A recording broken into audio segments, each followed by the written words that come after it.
η πιο διάσημη ηρωνία που δεν ήξερες καν ότι υπάρχει.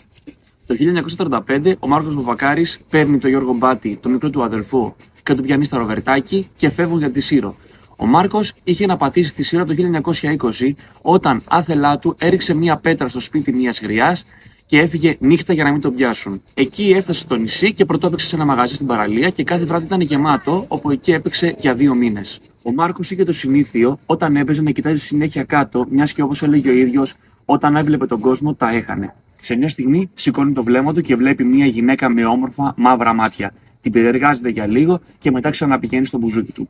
Όλο το βράδυ τη σκεφτότανε, ώσπου κάποια στιγμή το ίδιο βράδυ παίρνει χαρτί και μολύβι και γράφει σκάρτα σε ένα χαρτί. Μία φούντωση, μια φλόγα. Έχω μέσα στην καρδιά και μάγια μου ξυχάνει φραγκοσυγιανή γλυκιά. Όταν γύρισε στον Πειραιά, ολοκληρώνει το κομμάτι και το 1935 ηχογραφεί τη Φραγκοσυγιανή. Χρειάστηκε όμως να περάσουν 25 χρόνια μέχρι να αποκτήσει τη φήμη που της άξιζε. Το 1960 ο Μάρκος Βουβακάρης, ακολουθώντας το ρεύμα της εποχής, θα δώσει τη Φραγκοσυγιανή για να την επανεκτελέσει ο Γρηγόρης Μπιθικότσης και έτσι το 1960 θα τη μάθει όλος ο κόσμος.